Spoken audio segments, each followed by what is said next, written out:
Firman Tuhan. Haleluya. Semua sama-sama kita katakan amin. Puji Tuhan. Bapak Ibu dipersilakan dulu kembali. Shalom. Shalom, shalom, shalom. Yesus dahsyat. Apa kabar Bapak Ibu semua? Luar biasa. Haleluya. Puji Tuhan. Kita ada di minggu terakhir dari bulan Februari, dan di bulan ini tema yang disampaikan oleh Gembala Sidang di tempat ini lewat apa yang Tuhan taruh di hati beliau adalah tentang kewaspadaan. Kita akan lihat 2 Tesalonika 2 ayat 1 hingga ayatnya yang ke-12. 2 Tesalonika 2 ayat 1 hingga ayatnya yang ke-12. Kalau Bapak Ibu semua sudah dapat, saya jemput kita bangkit berdiri. 2 Tesalonika 2 ayat 1 hingga ayatnya yang ke-12. Kita akan baca secara bergantian. Yang wanita akan baca ayatnya yang pertama, bergantian dengan pria. Kita ketemu di ayat 12 secara bersama-sama. Mari yang wanita 1, 2, 3. Tentang kedatangan Tuhan kita Yesus Kristus dan terhimpunnya kita dengan Dia, kami minta kepadamu saudara-saudara, Supaya kamu jangan lekas bingung dan gelisah, baik oleh ilham roh maupun oleh pemberitaan atau surat yang dikatakan dari kami, seolah-olah hari Tuhan telah tiba. janganlah memberi diri sesat-satan dengan cara yang bagaimanapun juga, sebab sebelum hari itu harusnya datang dahulu murtad, dan harusnya dinyatakan dahulu manusia durhaka yang harus binasa, Yaitu lawan yang meninggikan diri di atas segala yang disebut atau yang disembah sebagai Allah. Bahkan ia duduk di bait Allah dan mau menyatakan diri sebagai Allah. Tidakkah kamu ingat bahwa hal itu telah beberapa kali kukatakan kepadamu ketika aku masih bersama-sama dengan kamu? Dan sekarang kamu tahu apa yang menahan dia, sehingga ia baru akan menyatakan diri pada waktu yang telah ditentukan baginya. Karena secara rahasia kedurhakaan telah mulai bekerja, tetapi sekarang masih ada yang menahan. Kalau yang menahannya itu telah disingkirkan, Pada waktu itulah si pendurhaka baru akan menyatakan dirinya, tetapi Tuhan Yesus akan membunuhnya dengan nafas mulutnya dan akan memusnahkannya kalau ia datang kembali. kedatangan si pendurhaka itu adalah pekerjaan iblis dan akan disertai rupa-rupa perbuatan tercela, tanda-tanda dan mujizat-mujizat palsu, Dengan rupa-rupa tipu daya jahat terhadap orang-orang yang harus binasa, karena mereka tidak menerima dan mengasihi kebenaran yang dapat menyelamatkan mereka. dan itulah sebabnya Allah mendatangkan kesesatan atas mereka yang menyebabkan mereka percaya akan dusta, Sama-sama. Supaya dihukum semua orang yang tidak percaya akan kebenaran dan yang suka kejahatan. Amin. Untuk firman Tuhan, Bapak dan Ibu dipersilakan duduk kembali. Rasul Paulus berbicara kepada jemaat di Tesalonika. Dia katakan begini tentang kedatangan Tuhan Yesus Kristus pada kali yang kedua. Saya minta kepada kamu supaya kamu jangan cepat bingung dan gelisah, baik oleh ilham roh, artinya baik oleh penglihatan ataupun mimpi dan nubuatan. Tetapi yang pasti ialah puncak dari semuanya itu adalah akan datangnya kemurtadan, ya, akan datangnya kemurtadan. Jadi bicara tentang hari Tuhan, Alkitab katakan bahwa jangan gelisah, jangan gentar hatimu, baik oleh ilham roh, baik oleh penglihatan, mimpi ataupun nubuatan. Jangan gelisah, ya. Tetapi yang kamu harus tahu, mendahului kedatangan Tuhan itu yang akan terjadi adalah kemurtadan. Wahyu 22 ayatnya yang ke-11, kita buka bersama. Wahyu 22 ayat 11. Alkitab berkata, barang siapa yang berbuat jahat, biarlah ia terus berbuat jahat. Barang siapa yang cemar, biarlah ia terus cemar. Dan barang siapa yang benar, biarlah ia terus berbuat kebenaran. Barang siapa yang kudus, biarlah ia terus menguduskan dirinya. Artinya begini saudaraku, kita akan sampai di titik di mana pertigaan kehidupan akan kita pilih. Kau mau saat Roh Kudus akan lepas tangan. Kau mau makin jauh dari Tuhan, Tuhan lepas tangan. Tapi kalau kau mau makin setia, cinta Tuhan, Roh Kudus akan tolong engkau semakin setia mengasihi Tuhan. Kau mau semakin kudus, Roh Kudus akan tolong engkau semakin hidup kudus. Jadi pilihan kembali di tangan kita. Kita mau setia, Tuhan akan tarik kita lebih setia. Kita mau tekun untuk Tuhan, Tuhan akan tarik kita lebih tekun. Kita mau setia, Tuhan akan tarik kita lebih setia. Kita mau hidup makin benar, Tuhan akan bawa kita semakin benar. Tapi kalau engkau hari-hari ini main-main dengan Tuhan, Roh Kudus akan lepas tangan. Kau tidak bisa katakan bahwa tapi saya anggota gereja, tidak cukup. Ya, kita tidak bisa berbangga dengan kita anggota gereja, tidak cukup. Setan tidak butuh orang-orang yang hanya datang dan bikin panas kursi gereja, atau setan tidak butuh orang yang hanya melayani di depan sini tapi hidup tidak serius dengan Tuhan. Dia tidak butuh orang-orang seperti itu. Yang setan cari dan berusaha untuk hancurkan hidupnya adalah orang-orang yang melayani Tuhan tetapi hidupnya pun dalam kekudusan, hidupnya serius dengan Tuhan. Alkitab katakan, jangan gelisah hatimu. Kita lihat apa yang Yesus katakan tentang kedatangannya. Matius 24 ayat 3 hingga ayatnya yang ke-4. Matius 24 ayat 3 hingga yang ke-4. Ketika Yesus duduk di atas bukit Zaitun, datanglah murid-muridnya kepadanya untuk bercakap-cakap sendirian dengan dia. Kata mereka, katakanlah kepada kami, bila manakah itu akan terjadi dan apakah tanda kedatanganmu dan tanda kesudahan manusia? Jawab Yesus kepada mereka, waspadalah supaya jangan ada orang yang menyesatkan kamu.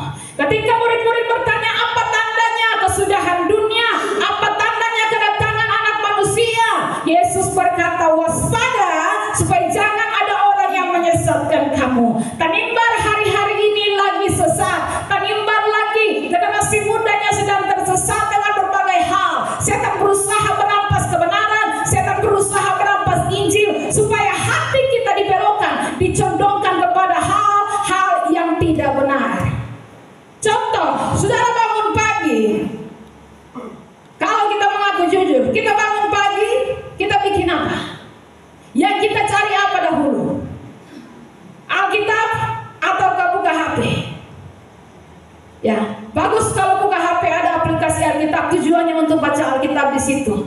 Ya, jujur, bagaimana kita punya kehidupan sehari-hari dengan Tuhan? Bagaimana kita punya hubungan hari ini dengan Tuhan? Jujur. Sebab tidak cukup gereja, tidak cukup melayani di atas sini. Sebab altar ini bukan panggung. Banyak orang jadikan altar ini sebagai panggung untuk menunjukkan kelebihannya, potensinya. Alkitab katakan persembahan yang terbaik itu hidupmu. Kejadian 8 ayatnya yang ke-20.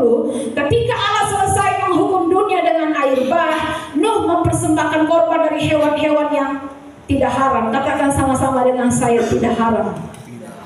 Persembahan kepada Tuhan. Nuh mempersembahkan hewan-hewan yang tidak haram. Selanjutnya, dan ketika Allah mencium aroma itu, Allah menyesal dan Allah katakan di ayat 21, ketika Tuhan mencium persembahan yang apa?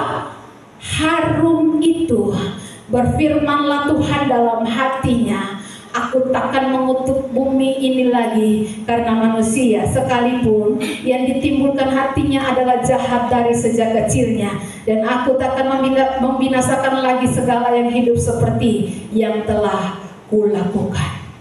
Ayat 20 tadi katakan, coba ayat 20. Nuh mendirikan mezbah bagi Tuhan dari segala binatang yang tidak haram dan dari segala burung yang tidak haram. Diambilnya beberapa ekor, lalu ia mempersembahkan korban bakaran di atas mezbah itu.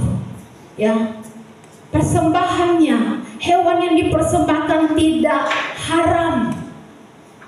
Ya, waktu persembahan itu tidak haram, maka itu menjadi persembahan yang harum di hadapan Tuhan. Saudara, kita tidak bisa memuji, menyanyi, memuji Tuhan di tempat ini dalam keadaan kau tadi baru habis maki orang di luar. Kita tidak bisa menyanyi, memuji Tuhan di sini dalam keadaan kau tadi baru habis naik status di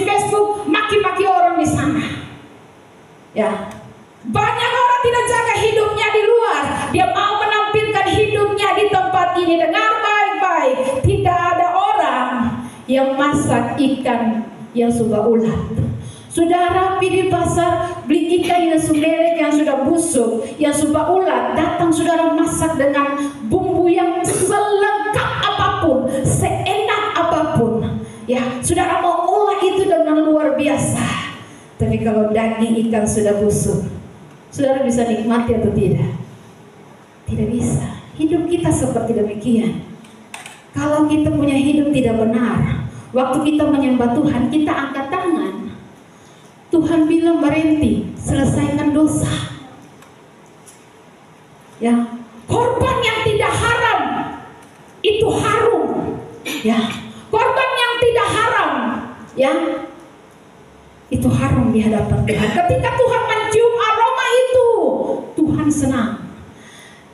Dan Tuhan menyesal, aku tidak akan lagi memusnahkan manusia seperti yang telah kulakukan. Kenapa? Karena ada korban hewan-hewan yang tidak haram. Itu persembahan yang harum di hadapan Tuhan. Saudara, Tanimbar sejak awal 2024, akhir 2023, para pendoa diberitahukan oleh Tuhan bahwa Tuhan mau tenggelamkan Tanimbar. Bahkan tidak cukup para pendoa di kota ini, bahkan Tuhan kirim orang dari Jakarta yang tidak kenal sama sekali.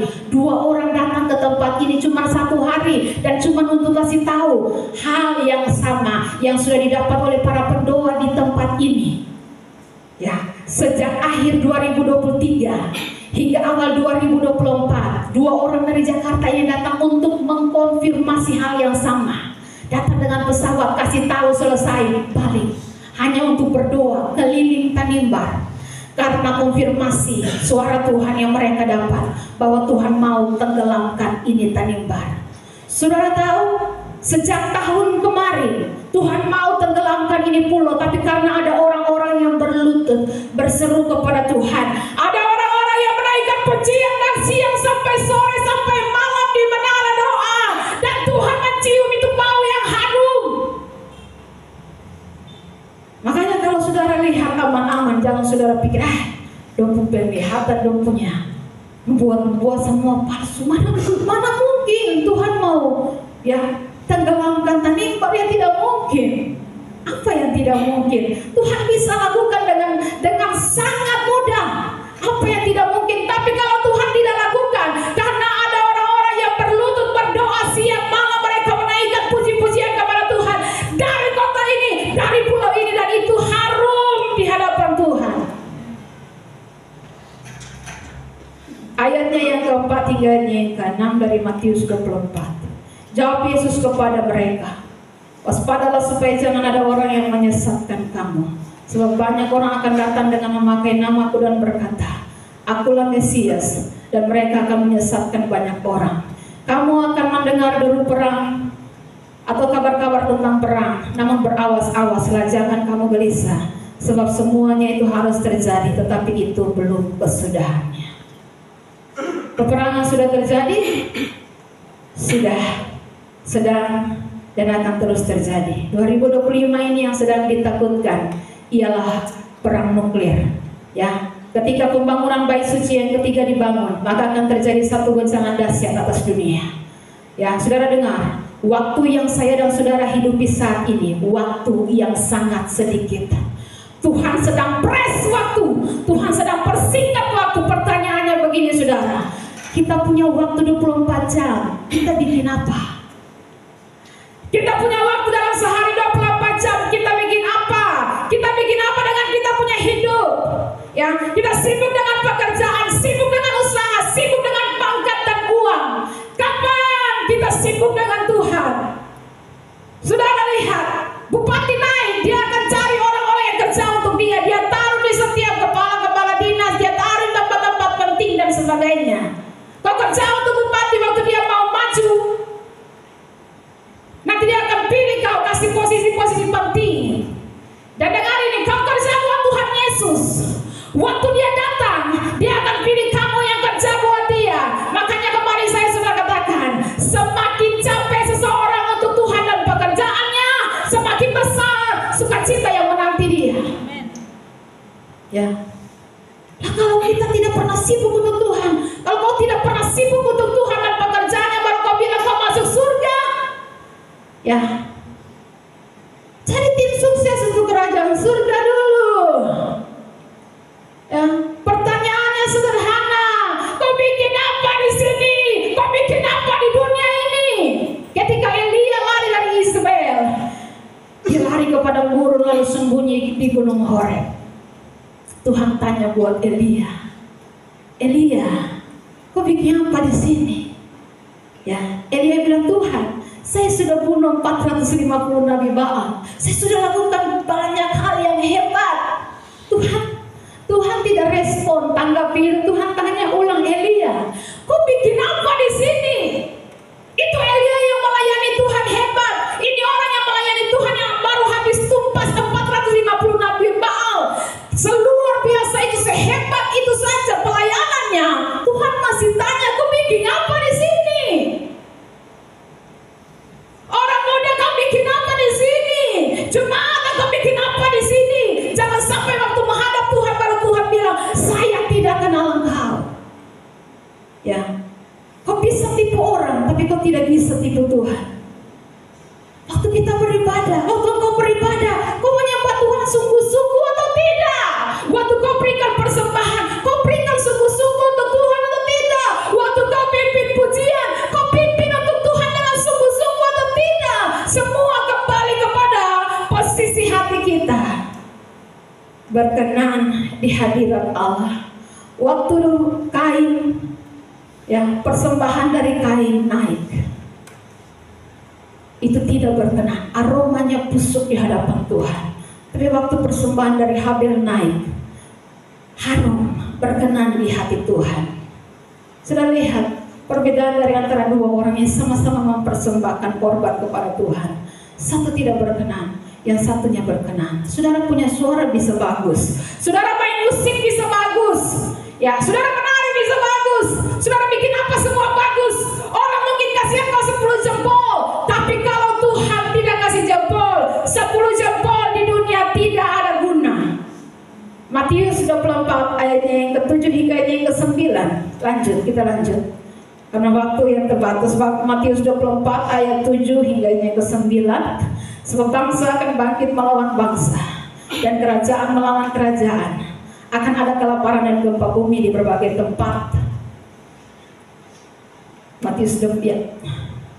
Akan tetapi semuanya itu barulah permulaan penderitaan menjelang zaman baru. Pada waktu itu kamu akan diserahkan supaya disiksa, dan kamu akan dibunuh, akan dibenci semua bangsa oleh karena namaku. Saudara, kalau saudara ikut Tuhan tapi tidak dihadapkan tantangan karena pengiringan kepada Tuhan, ya, saudara tidak pernah dihadapkan dengan orang membenci saudara karena saudara mau sungguh-sungguh hidup dengan Tuhan, pertanyakan imanmu. Kalau saudara tidak pernah dihadapkan dengan masalah-masalah, tantangan-tantangan yang berat dalam hidup ini, ya, karena pengiringan kita, karena kita mau sungguh-sungguh ikut Tuhan, pertanyakan iman kita. Kamu serius cinta Tuhan atau tidak? Ya, hari ini kalau lewat khotbah saya dan orang bertobat, saya tahu itu bukan karena saya punya khotbah, itu karena Roh Kudus yang kejar orang itu untuk tangkap dia dan bawa dia kepada Tuhan. Saudara, hari-hari ini Tuhan sedang bekerja dengan luar biasa. Iblis, apalagi, ya, Matius 24 ayatnya yang ke-10, ayatnya yang ke-10 hingga ayatnya yang ke-12. Pembacaan kita tadi ayat 10 hingga yang ke-12. Dan banyak orang akan murtad, dan mereka akan saling menyerahkan dan saling membenci. Banyak nabi palsu akan muncul dan menyesatkan banyak orang. Dan karena makin bertambahnya kedurhakaan, maka kasih kebanyakan orang akan menjadi dingin. Dengar saya baik, Bapak Ibu Saudara, jangan sampai kita ada di titik ini. Ketika Tuhan semakin dekat datang, justru engkau semakin jauh dari Tuhan. Karena semakin dekat kedatangan Tuhan, tandanya kasih kebanyakan orang akan menjadi dingin. Nasihat saya, nasihat firman Tuhan pagi hari ini, jangan sampai kita ada di titik ini. Ketika Tuhan semakin dekat datang, justru engkau semakin jauh dari Tuhan. Padahal seharusnya ketika Tuhan semakin dekat datang, Seharusnya kita semakin roh menyala-nyala, kata firman Tuhan. Tapi hari-hari ini yang terjadi, justru semakin dekat kedatangan Tuhan, hati manusia semakin tawar, kasih menjadi dingin. Hadirat Tuhan yang tadinya kita datang di gereja, baru dengar musik, ya air mata mengalir, ya urapan Allah memenuhi. Tapi hari-hari ini gereja yang lengkap dengan fasilitas, mau masuk hadirat Tuhan begitu susah. Kenapa? Karena kamu tidak jaga kekudusan hidup di hadapan Tuhan. Ya, kita tidak bisa menikmati kemurahan Tuhan. Kenapa? Karena kita main-main dengan hidup kita, main-main dalam dosa. Kita main-main dengan hidup, tidak serius dengan Tuhan. Dengar baik saudaraku, cari Tuhan sungguh-sungguh, bangun mesbahmu, bangun doamu, cari hadirat Allah supaya Tuhan melimpahkan kemurahan yang besar atas negeri ini. Jangan main-main dengan hidup yang Tuhan kasih kepada kita. Jangan sampai Tuhan datang yang lain terangkat baru engkau bilang, aduh itu sih terangkat deh, itu sih terangkat ya. Ayat 40-41 dari Matius 24, ayat 40-41. Pada waktu itu kalau ada 2 orang di ladang, yang seorang akan dibawa dan yang lain akan ditinggalkan. Kalau ada 2 orang perempuan sedang memutar batu kilangan, yang seorang akan dibawa, yang lain akan ditinggalkan. Di Lukas katakan 2 di tempat tidur, 1 diangkat, yang lain ditinggalkan. Bapak Ibu, jangan sampai kita melayani Tuhan, jangan sampai kita bertahun-tahun ikut Tuhan, mengawali dengan roh tapi mengakhiri dengan daging. Kasihan, jangan sampai kau ada pada titik di mana kau tawar dengan Tuhan. Jangan. Kembalikan kasih itu, kembalikan cinta itu, kembalikan yang ketika engkau mendengar pujian penyembahan air mata langsung mengalir. Ya, kembalikan itu. Bisa ketika saya goreng ikan, tiba-tiba saya hati menjadi sedih dan saya menangis. Tapi saya tidak tahu ini menangis karena apa, tapi bisa menangis saja. Ya, maksudnya ini saya menangis untuk apa Tuhan? Saya kesemati kompor, angkat ikan, lalu saya menangis, tapi tidak tahu menangis untuk apa. Saya lagi antar anak saya ke sekolah, tapi di jalan tiba-tiba saya menangis, tidak tahu menangis untuk apa. Tidak ada orang yang mati, saya nangis saja. Dan saudara tahu itu yang Tuhan cari hari-hari ini, sesuatu yang lahir dari hati yang remuk dan hancur, menimbulkan wangi-wangian yang menyukakan hati Tuhan. Di mana kau punya kesetiaan yang dulu? Sebelum orang tiba di gereja, kau yang pertama tiba di gereja. Sebelum kau pergi kantor, kau datang berlutut di gereja. Orang sudah tidur, kau datang menangis di gereja. Di mana kesetiaan itu? Di mana kita punya ketaatan yang dulu? Mana? Tuhan cari kau yang itu. Tuhan cari masa itu. Hati yang remuk, hancur, sukacita yang melimpah dalam hadirat Tuhan. Sekarang fasilitas lengkap. Orang malas berdoa di sini. Kenapa? Semua punya hati keras, semua punya kepentingan masing-masing, semua punya program kerja masing-masing yang tidak sesuai dengan kehendak Tuhan. Ayat 12 dari Matius 24, ayat 12, 13 dan 14. Dan karena makin bertambahnya kedurhakaan, maka kasih kebanyakan orang akan menjadi dingin. Tetapi orang yang bertahan sampai pada kesudahannya akan selamat. Dan Injil Kerajaan ini akan diberitakan di seluruh dunia, menjadi kesaksian bagi semua bangsa. Sesudah itu barulah tiba kesudahannya. Saudara, undangan dari Tuhan terus disampaikan kepada semua orang. Dan saudara tahu, ini undangan yang terakhir dari Tuhan. Tahu dari mana tandanya? Saudara lihat, di mana-mana orang berteriak, di jalan-jalan, di pasar-pasar, di tempat-tempat keramaian, Tuhan suruh berteriak di lorong-lorong. Itu artinya undangan terakhir. Coba kita lihat Lukas 14 ayat 15 hingga ayatnya yang ke-24. Tolong satu kekasih bacakan bagi kita secara cepat. Lukas 14 ayat 15 hingga ayat yang ke-24. Demikian firman Tuhan. Mendengar itu, berkatalah seorang dari tamu-tamu itu kepada Yesus, berbagai orang yang akan dijamu dalam kerajaan Allah. Tetapi Yesus berkata kepadanya, ada seorang yang mengadakan perjamuan besar dan ia mengundang banyak orang. Menjelang perjamuan itu dimulai, ia menyuruh hambanya mengatakan kepada para undangan, "Ajarilah, marilah, sebab segala sesuatu sudah siap." Tetapi mereka bersama-sama meminta maaf. Yang pertama berkata kepadanya, Semua undangan minta maaf. Yang pertama berkata, "Aku telah membeli ladang dan aku harus pergi melihatnya. Aku minta dimaafkan." Yang lain berkata, "Aku telah membeli 5 pasang lembu kebiri dan aku harus pergi mencobanya. Aku minta dimaafkan." Yang lain lagi berkata, "Aku baru kawin dan karena itu aku tidak dapat datang." Maka kembalilah hamba itu dan menyampaikan semuanya itu kepada tuannya. Lalu murkalah tuan rumah itu dan berkata kepada hambanya, "Pergilah dengan segera ke segala jalan dan lorong kota dan bawalah kemari orang-orang miskin dan orang-orang cacat dan orang-orang buta dan orang-orang lumpuh." Kemudian hamba itu melaporkan, "Tuan, apa yang Tuhan perintahkan itu sudah dilaksanakan, tetapi sekalipun demikian masih ada tempat." Lalu kata Tuhan itu kepada hambanya, "Pergilah ke semua jalan dan lintasan dan paksalah orang-orang yang ada di situ masuk, karena rumahku harus penuh. Sebab aku berkata kepadamu, tidak ada seorang pun dari orang-orang yang telah diundang itu akan menikmati jamuanku." Ya, saudara lihat, ya, semua yang telah diundang oleh Tuhan punya alasan. Maaf, saya baru beli lembu.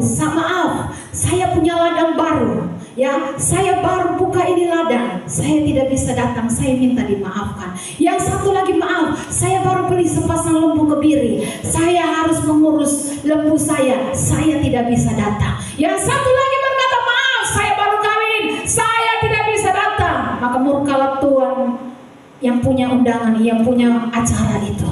Dia suruh hamba-hambanya pergi ke setiap lorong, lintasan jalan-jalan. Perintahkan kepada semua orang, bawa semua orang cacat, orang apa semua bawa. Ya, tapi demikian rumah itu belum terisi penuh. Dia perintahkan pergi, paksa semua orang. Ya, beritakan firman Tuhan di setiap lorong-lorong, lintasan-lintasan, di setiap jalan-jalan. Karena rumahku harus penuh. Karena semua orang yang diundang tidak ada satupun yang hadir. Terlalu banyak alasan. Waktu sedang dipersingkat oleh Tuhan. Saudara, waktu sangat singkat.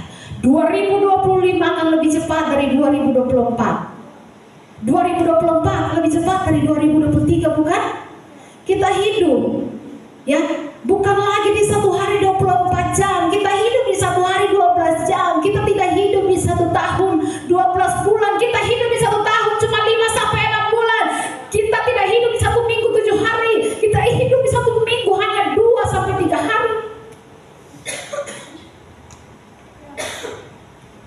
Dulu hari Minggu ke hari Minggu itu lama. Sekarang cepat. Dulu Natal ke Natal itu sangat lama, tapi sekarang sangat cepat. Allah sedang mempersingkat waktu, ayat 22 dari Matius 24. Dan sekiranya waktu tidak dipersingkat, maka dari segala yang hidup tidak akan ada yang selamat.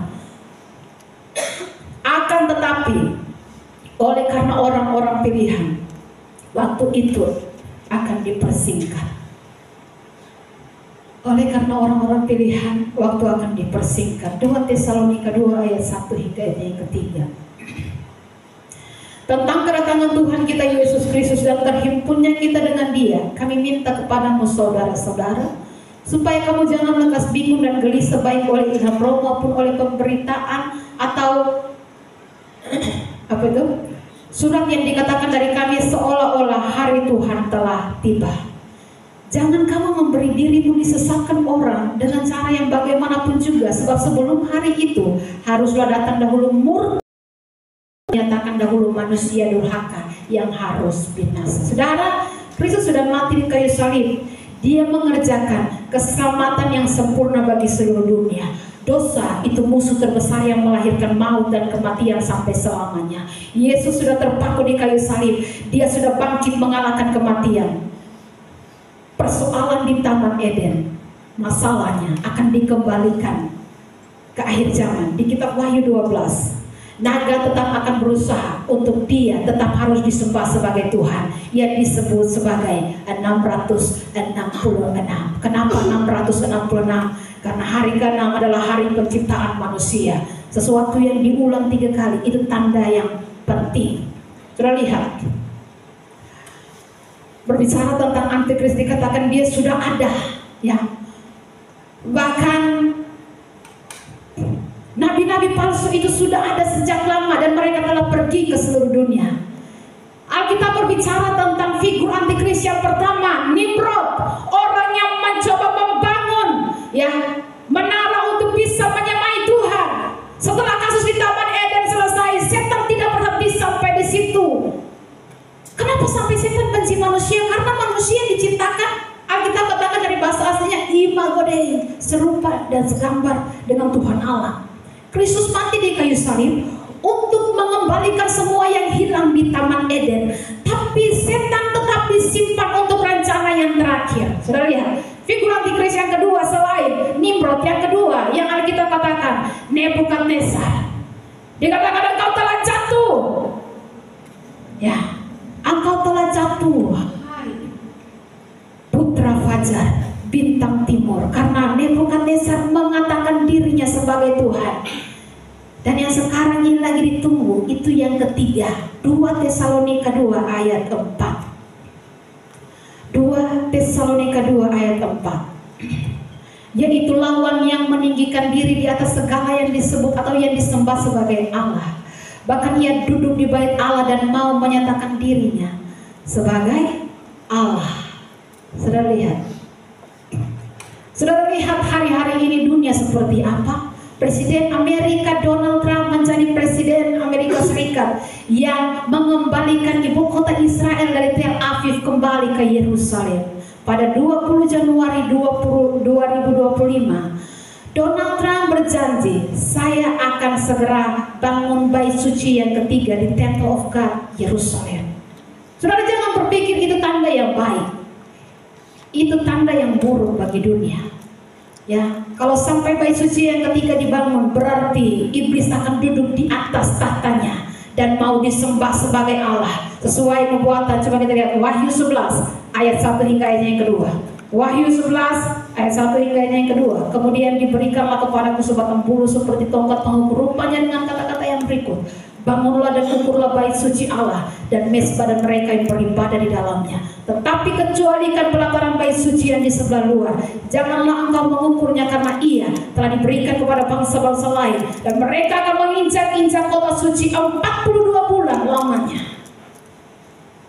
Ya, semakin dekat dengan masa itu, orang punya hati semakin tawar, kasih semakin dingin.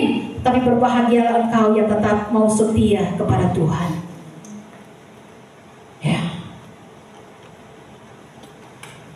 PBB, Persatuan Perserikatan Bangsa-Bangsa, mengubah namanya menjadi The New World Order atau Tatanan Dunia Baru, yang bahasa Latinnya disebut Novus Ordo Seclorum.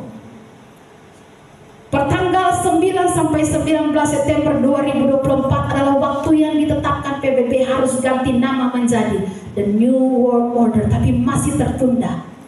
Tidak tahu apa masalahnya.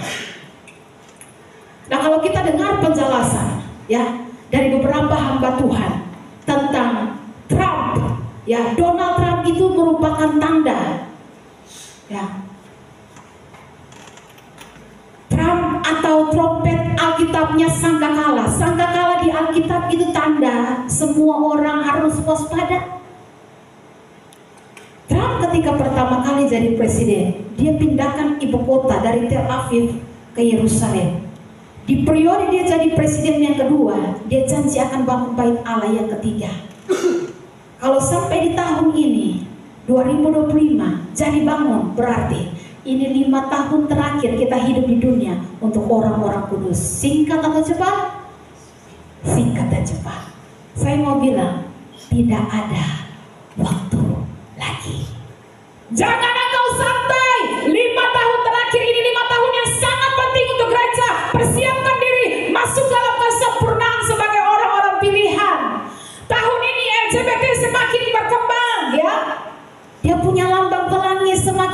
menyebar di mana-mana. Satanik terus bermunculan di mana-mana. Orang akan seks bebas di jalan-jalan. Orang akan membuat dosa semakin nyata. Kedatangan Tuhan yang kedua ditandai dengan dosa semakin sempurna, kepintaran semakin sempurna, kejahatan semakin sempurna. Hidup kembali ke zaman Sodom dan Gomora. Hidup kembali ke zaman Nuh. Orang hidup hanya fokus makan, minum, kawin, mengawinkan. Sampai kepada hari Nuh masuk ke dalam batra, kata firman Tuhan. Dan tidak ada seorang pun bisa mengetahui. Hanya orang yang hidup bergaul karib dengan Tuhan. Tak lama lagi Tuhanku datanglah, bawa saya masuk sana. Sudah tidak lama lagi, sudah. Ya, bahkan ada satu lagu sekolah minggu. Cari apa di dalam dunia? Cari apa di dalam dunia? Cari dunia tentu binasa. Cari Yesus yang penuh cinta. Pertanyaannya, kau cari apa dalam dunia sampai kau lupa berdoa? Kau cari apa sampai kau tidak punya waktu untuk Tuhan, untuk baca Alkitab, untuk renungkan firman Tuhan? Kau cari apa? Daud itu raja, tapi dia punya waktu untuk menyembah Tuhan. Daniel itu orang penting di Babilonia, tapi dia punya waktu untuk berdoa 3 kali dalam satu hari. Dia bersujud menyembah Tuhan dan berdoa. Saudara dan saya, ini siapa sebenarnya? Sampai kita bikin diri sibuk, lebih sibuk dari pejabat besar. Bilang buat kiri kananmu, hubungkan diri dengan Tuhan. Saya belum dengar. Bilang buat kiri kanan depan belakang, jangan sampai engkau di luar jangkauan.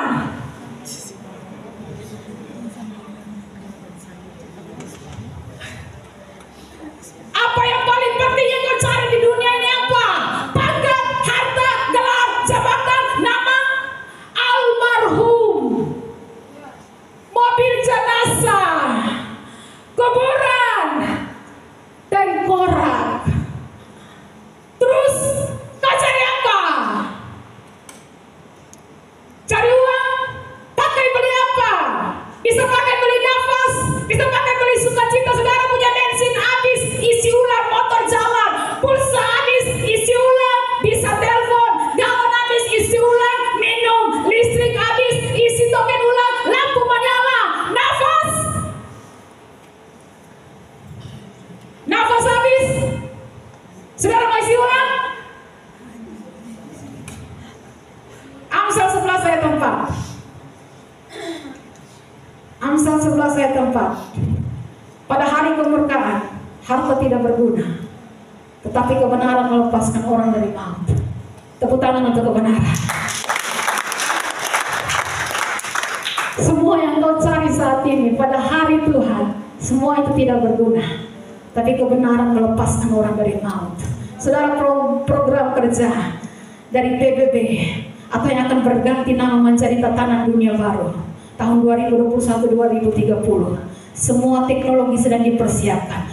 Teknologi AI, ya, apalagi teknologi di mana robot menggantikan manusia. Saya lihat penjelasan tentang konspirasi vaksin dari 1, 2, 3 sampai 4, sampai nanti dosis yang lengkap yang ke-7, manusia akan diberikan tanda. Kalau sudah ke-7, manusia akan diberikan tanda seperti tato elektronik, yang kedepannya nanti keuangan akan dikontrol oleh darah kita. Sekarang kita belanja pakai mobile banking, pakai kris, tapi nanti kedepannya pakai telapak tangan. Kenapa? Sistem keuangan kita sudah ada dalam darah. Semua orang yang sudah divaksin dari 1, 2, 3, 4, nanti akan disambung lagi 5, 6, 7 sempurna. Mereka akan pasang ID card di tangan dan di dahi. Sudah lihat, ya? Saya nonton itu, ya. Ini merupakan tanda-tanda kegenapan firman Tuhan. Kenapa katanya vaksin biasa, tapi dijadikan persyaratan? Semua persyaratan mau berangkat harus persyaratannya vaksin. Jangan mau tes polisi, tentara, persyaratannya itu. Mau tes pegawai negeri, itu persyaratannya. Kenapa? Alkitab katakan begini, 2 Tesalonika 2 ayatnya yang ke-7. 2 Tesalonika 2 ayat 7. Karena secara rahasia kedurhakaan telah mulai bekerja, tetapi sekarang masih ada yang menahan. Kalau yang menahannya itu telah disingkirkan, Pada waktu itulah si pendurhaka baru akan menyatakan dirinya. Sampai di situ. Apa yang tahan dia? Apa yang tahan dia? Apa yang tahan si pendurhaka itu? Belum bisa bebas bekerja. Yang pertama, Roh Kudus. Roh Kudus masih di bumi. Yang kedua, apa yang tahan si pendurhaka? Ya, untuk bekerja. Firman Allah. Firman masih ada di bumi. Langit dan bumi lenyap. Hidup manusia seperti rumput, kemegahannya seperti bunga di padang. Rumput menjadi kering, bunga gugur, tapi firman Allah kekal selama-lamanya. Tepuk tangan bagi firman Tuhan yang luar biasa. Makanya kau tinggal dalam firman. Firman tinggal di dalam kamu, semua lenyap yang kekal firman. Kalau firman dalam kamu, kamu kekal. Sekali lagi, kalau firman dalam kamu, dalam kita kekal. Karena apa? Karena dalam diri kita ada benih ilahi. 2 Korintus 3 ayat yang ketiga. 2 Korintus 3 ayat 3. Karena telah ternyata bahwa kamu adalah surat Kristus yang ditulis oleh pelayanan kami. Ditulis bukan dengan tinta, tetapi dengan roh dari Allah yang hidup. Bukan pada loh-loh batu, melainkan pada loh-loh daging, yaitu di dalam hati manusia. Firman menjadi daging. Saudara dan saya adalah firman. Bapak Sandi firman, Ibu Tres firman, Ibu Gembala adalah firman, Bapak Batlair adalah firman. Semua kita adalah firman. Hidup dalam firman, hidup dalam Roh Kudus. Bergaul kali dengan Roh Kudus, bergaul kali dengan firman. Perkataan-perkataan firman tertulis dan termaterai dalam hidup kita. Makanya baca Alkitab, jangan main HP terus. Dengar firman, latih telinga dengar firman. Kalau telinga tidak berfungsi, kita katakan potong, buang, tikus makan. Kalau mata tidak berfungsi, cungkil dan buang. Kalau tangan tidak berfungsi, potong, buang, kasih anjing makan. Hidup ini bukan engkau punya, hidup ini Tuhan yang punya. Yesus sudah tebus engkau lunas, dan hidup itu bukan punyamu lagi, tapi milik Yesus. Berarti hidup ini wajib mencintai Tuhan. Alkitab katakan siapa tidak mengasihi Tuhan, terkutuklah dia. Maranatha. Hidup wajib mengasihi Tuhan, wajib beribadah, wajib bertobat, wajib menyembah Tuhan, wajib hidup dalam tuntunan Roh. Stop main-main dengan Tuhan. Tuhan mau pakai kita, amin. 3 program dari PBB atau Pertahanan Dunia Baru. Yang pertama, One World Government, ya, satu pemerintahan dunia. Yang kedua, One World Religion, ya, satu agama. Dan yang ketiga, One World God, ya, satu Tuhan untuk seluruh dunia. Itu 3 program dari PBB atau yang akan berganti nama menjadi Tatanan Dunia Baru. Matius 24 ayat 15. Jadi apabila kamu melihat pembinasa keji berdiri di tempat kudus menurut firman yang disampaikan oleh Nabi Daniel, para pembaca hendaklah memperhatikannya.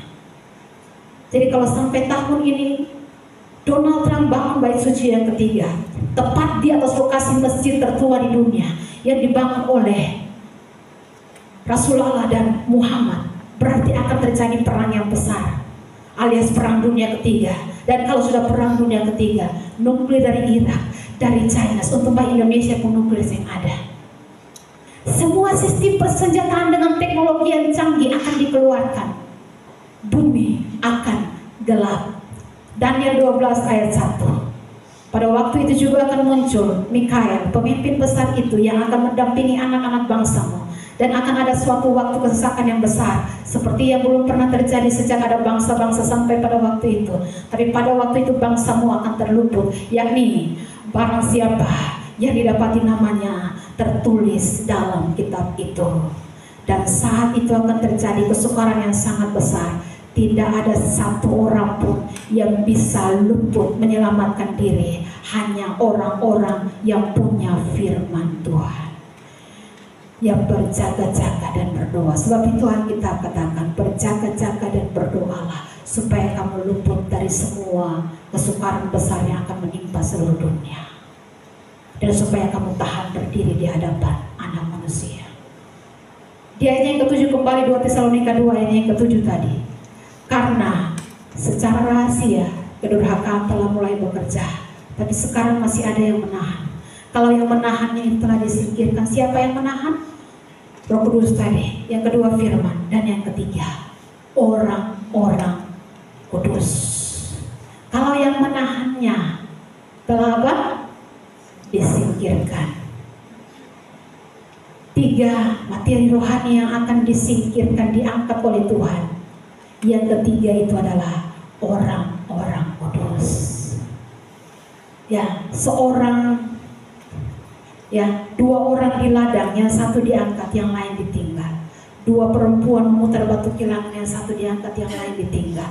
2 orang di tempat tidur, satu diangkat, satu tinggal. Bapak setia, bapak pergi. Mama setia, mama yang pergi. Kalau cuma anak yang setia, anak yang pergi, anak yang terangkat. Kerja kerajaan surga bukan soal makan dan minum. Pada satu kebenaran, ya,